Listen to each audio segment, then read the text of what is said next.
शिवा गुरु के ज्ञान चर्चा में रखवई है।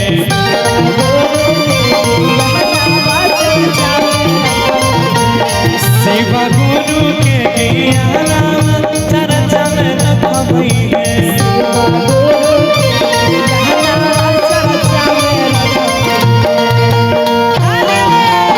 कि कहाँ रे उपजे धानवा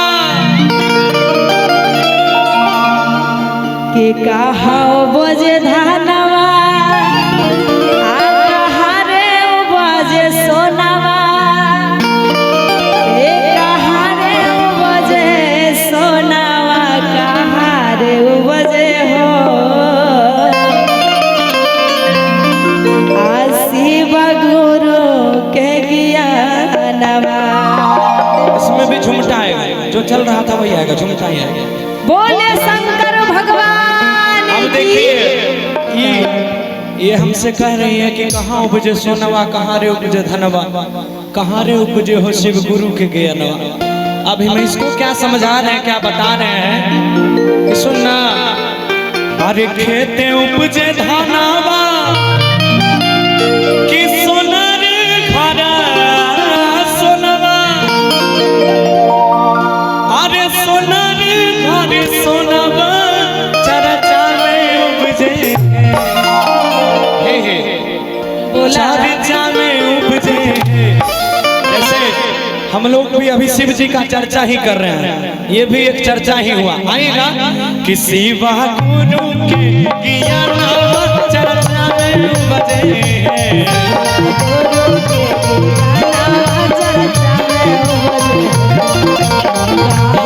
बजे धानवा कहाँ रे बजे सोनावा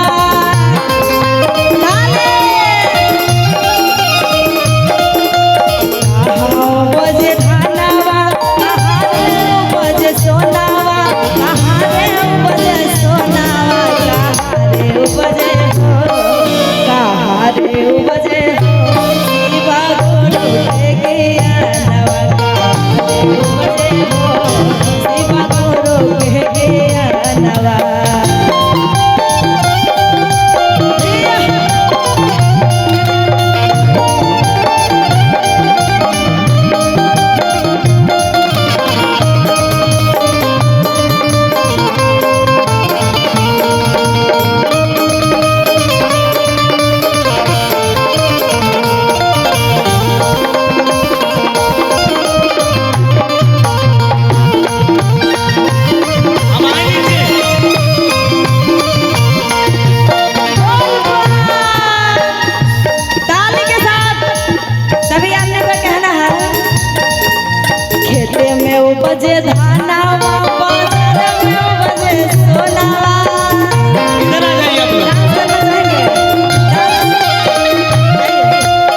रखबै दानवा कहाँ रखबै सोनावा कहाँ रखबै सोनावा की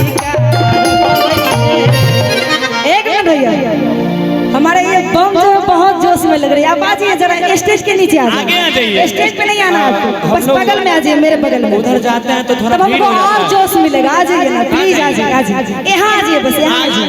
चल आइए, ना आइए। बाबू, चल ना बाबू। 2-3 आ जाइए, 2-3 अकेले नहीं। आ जाइए जल्दी से, जिनको जिनको मना आ जाइए। एक बात बताइए, बाबा के दरबार में न जाता है कोई क्या? वही तो बोलिए। आ जाइए जल्दी से दीदी, आ जाइए। यहाँ का एक और कहावत हमारे है, चाची बम जो आना चाह रहे हैं आ जाइए।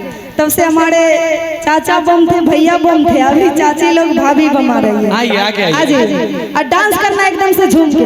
कि जिसका हाथ ऊपर उसका किस्मत सबसे सुपर, अरे अरे अरे गलत कर रहे हैं। और जिसका हाथ नीचे प्यार नहीं छूना वो चले जाइए कमरिया आ धर्मशाला। जाइए, आ जाइए, आ जाइए, जिनको जिनको आना है। 2-4 आ जाइए, 2-4। मंच का भी ख्याल रखेंगे, टूटे नहीं। आप बड़े क्यूट लग रहे हैं। आ जाइए ना प्लीज, आइए ना, बड़ा अच्छा लग रहा है। आइए जल्दी आइए, जल्दी। के अरे कहाँ रखबै धानवा आ कहाँ रे रखबै सोनावा कहाँ रे रखबै सोनावा कहाँ रे रखबै ना। उनका से गवाहो ना, भैया एक मिनट, उनसे दीदी गवाइए। गाएगी, दीदी के कहाँ रखबै धानवा कहाँ रखबै सोनावा कहाँ रखबै ना शिवा जी गया नामा कहाँ रखबै सेवा गुरु के रहनवा कहाँ रखबै ना। ठीक आइए।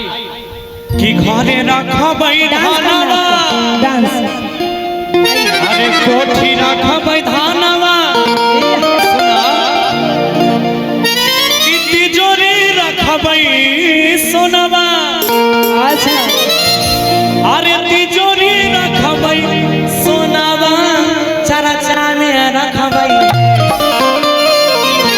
हे चरचा में रखबै हे। आ जाने छो, देखिए प्यारी प्यारी सी दीदी बम है। क्या? आप डांस करिएगा, इधर भी सब लोग डांस करेंगे। सभी लोग को डांस करना है एकदम जोश शिवा में। गुरु के ज्ञान चर्चा में रखबै हे।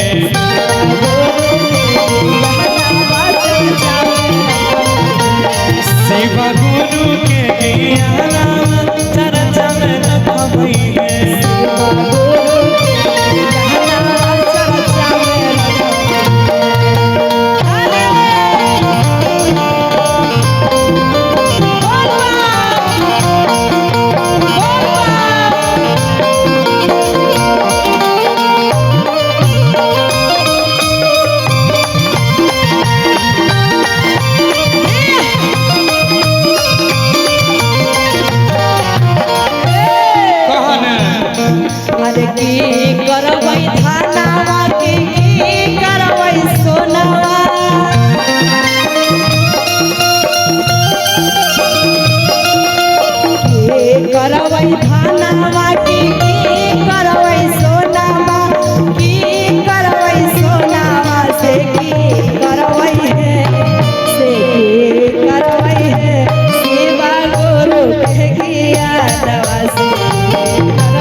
शंकर भगवान की, जय हो मैया पार्वती की। जय हो। आइए